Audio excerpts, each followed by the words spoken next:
सभी से निवेदन है कि कृपया अपना स्थान ग्रहण करें।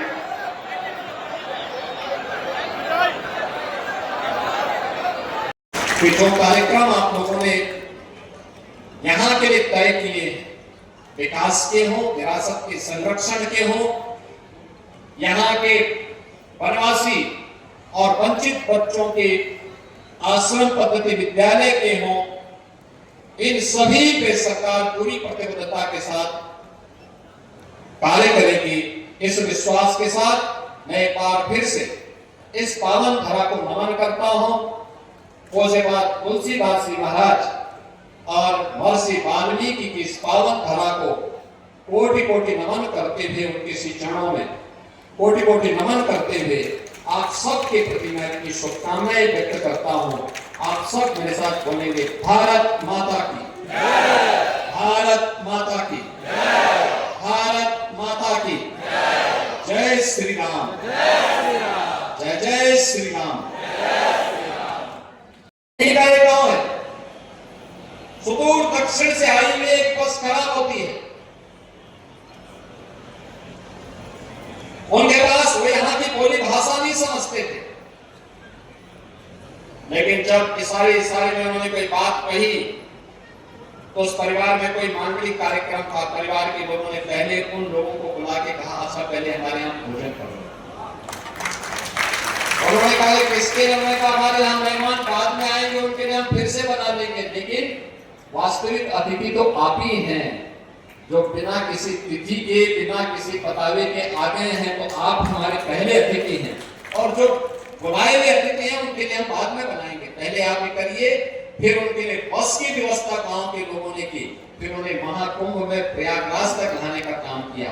फिर यहाँ से उस बस को वापस ले जा करके मैकेनिक लेके गए, फिर उनकी बस को ठीक करके वापस भेजे। ये है आतिथ्य सत्कार का उदाहरण। ऐसे ही तो निषाद राज ने और उस समय के कौन और वीरों ने भी भगवान राम का अवभगत किया होगा। इसीलिए तो भगवान राम वनवास कालखंड का सर्वाधिक समय इस पावन धरा में व्यतीत किए। ऋषि मुनियों के आश्रमों में जा जा करके उन्होंने उनकी सिद्धि और साधना को अपने आंखों से देखा। और फिर न केवल चित्रकूट को बल्कि यहाँ के माध्यम से दंडकारण्य तक, सुदूर पंचवटी तक पूरे क्षेत्र को उन्होंने अभय प्रदान करते हुए राक्षस विहीन करने का काम भी किया था। बहनों और भाइयों, ये प्रेरणा की धरती है और इस प्रेरणा की धरती पर आज हम सब यहाँ पर इस पावन धरा पर परमानंद आश्रम पद्धति विद्यालय गिरिवा और दीनदयाल शोध संस्थान के कृषि विज्ञान केंद्र के इस कार्यक्रम में पूज्यपाद तुलसीदास जी की पावन जयंती कार्यक्रम के साथ उनकी दिव्य और भव्य प्रतिमा की स्थापना के कार्यक्रम के साथ कोई जाति के नाम पे बांटेगा, कोई क्षेत्र के नाम पे बांटेगा, कोई भाषा के नाम पे बांटेगा, कोई उग्रवाद का समर्थन करेगा, कोई आतंकवादियों का समर्थन करेगा। लेकिन याद रखना, एक भारत श्रेष्ठ भारत के लिए, विकसित भारत के लिए हम सबको मिलकर के कार्य करना है। हम सबको एकजुट होकर के कार्य करना है। हम सबकी एकता राष्ट्रीय एकता का आधार बनती है, राष्ट्र का मजबूती का संबल बनता है। और उसको संबल देने के लिए हम लोग मिलकर के कार्य करेंगे तो परिणाम भी हम सबके सामने आएंगे। परिणाम आएंगे, अवश्य आएंगे। बदलते हुए चित्रकूट को आपने अपनी आंखों के सामने देखा होगा। 8 वर्ष पहले चित्रकूट की स्थिति क्या थी? लोग भयभीत रहते थे, आने से डरते थे, बड़े कार्य नहीं हो पाते थे। हर व्यक्ति के मन में एक दहशत होती थी। आज भय नहीं है, आज दहशत नहीं है, आज सुरक्षा का एक माहौल है। लोगों में एक उत्सुकता है आगे बढ़ने के लिए। देश और दुनिया चित्रकूट उस अभियान के साथ जुड़ करके देश की सुरक्षा के लिए मजबूत दीवार खड़ी पड़ी है।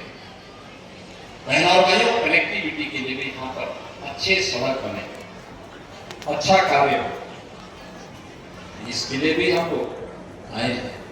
सड़क के प्रस्ताव उन्होंने दिए हैं हमारे भाई जी ने, तो सड़क को हम वैसे भी बनाना चाहते हैं। तो सिंगल लेन, जहाँ कोई कनेक्टिविटी नहीं वहां सिंगल लेन की जगह है तो 5 मीटर, 7 मीटर, 10 मीटर तक की सड़क हम लोग बना रहे हैं, बाईपास बना रहे हैं। जहां पे भीड़ भाड़ ज्यादा है या कोई औद्योगिक क्षेत्र है वहां पे 2 लेन और 4 लेन की सड़कें बना रहे हैं। विकास भी होगा, विरासत का संरक्षण भी होगा, पूज्य संतों का सम्मान भी होगा। पूज्य संतों का सम्मान ही विरासत का सम्मान है। ब्रह्मोस मिसाइल ने पाकिस्तान की कमर ऐसे तोड़ दी कि वह टूटी हुई कमर से जाकर के दुनिया के अंदर चिल्लाता रहा, कोई उसकी मदद करने को तैयार नहीं। डिफेंस कॉरिडोर का यही काम है। चित्रकूट में भी विकसित करने जा रहे हैं। भगवान राम ने यहीं पर धनुष का संधान करके राक्षसों के वध को संकल्प करने के लिए, दंडकारण्य के लिए जब उन्होंने यहां से प्रस्थान किया था तो यही उन्होंने संकल्प भी लिया था। वंचित तबके के लिए, वंचित तबके के लिए जीने वाले लोग फिर नहीं, याद करिए ना, जिन लोगों ने भगवान राम का वनवास कालखंड में सहयोग किया था, अगर हम आज उनको उपेक्षित करते हैं तो भगवान राम के प्रति हमारी श्रद्धा नहीं, भगवान राम का आशीर्वाद कभी नहीं मिल सकता फिर। भगवान राम का आशीर्वाद हमें तभी मिलेगा जब उनके प्रति हम अनुराग रखेंगे, उनके प्रति हम सम्मान का भाव रखेंगे, उनको हम गले से लगाएंगे, उनके उत्थान के लिए कुछ कर पाएंगे। और परमानंद आश्रम का ये आश्रम पद्धति का विद्यालय इस स्थान पर उसी बात की प्रेरणा प्रदान कर रहा है। अभय जी भी कह रहे थे अभी वो 5वीं तक चल रहा है, लेकिन अभी 10वीं तक इस विद्यालय को हम चलाएंगे। उत्तर भारत का समाज कल्याण विभाग इसके लिए पूरा सहयोग करेगा। अच्छा आश्रम पद्धति का विद्यालय यहाँ पर हम लोग दीनदयाल शोध संस्थान के साथ मिलकर के इस कार्यक्रम को आगे बढ़ाने का काम करें। बुंदेलखंड में इस बार बहुत बारिश है, अतिवृष्टि से, कुछ जगह अतिवृष्टि है, कुछ जगह अनावृष्टि की भी बात है।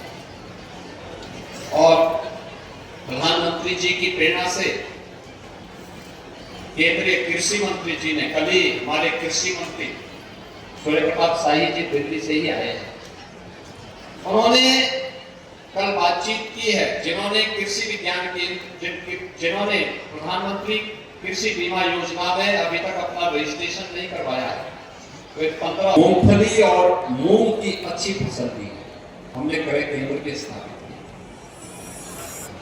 अच्छी फसल दी। और बुंदेलखंड दौड़ रहा है, समृद्धि के एक नए मार्ग पर आगे बढ़ रहा है, एक नए मार्ग को प्रशस्त। गोरखपुर में स्थित है, गोरखपुर में बीज रोपा गया था।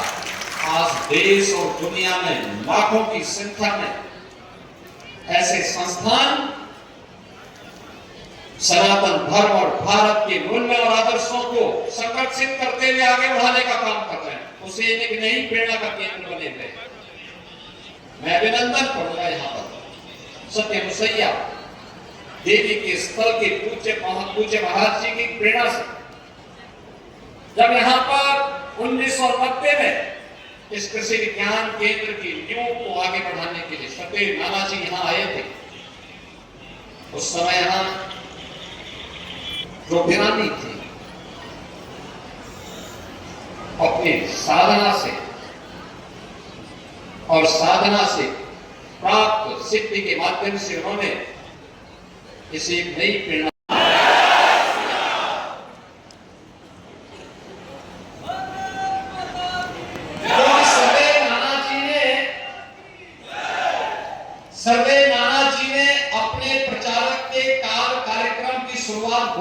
शहीद की। गोरखपुर में रह करके उन्होंने एक लंबे समय तक गोरखपुर में राष्ट्रीय स्वयंसेवक संघ के प्रचारक के रूप में क्योंकि नाना सदैव नाना जी देखो पूज्य मुरारी बापू जी आ गए मंच पर। पूज्य मुरारी बापू का अभिनंदन करें।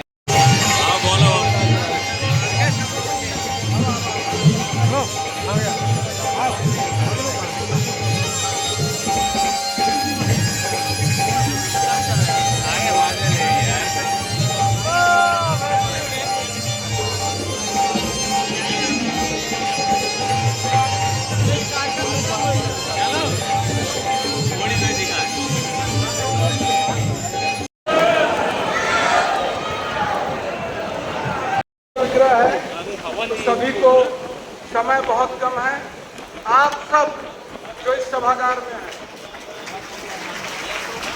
पूज्य मुख्यमंत्री जी के आने के कारण सभी को कुछ कष्ट हुआ होगा, तो कष्ट मेरे खाते में डाल दीजिए, कोई किसी को परेशान। लेकिन आप सबका आशीर्वाद जो इधर बैठे हैं और इधर बैठे हैं, उन सबके आशीर्वाद से दीन या अरे साहब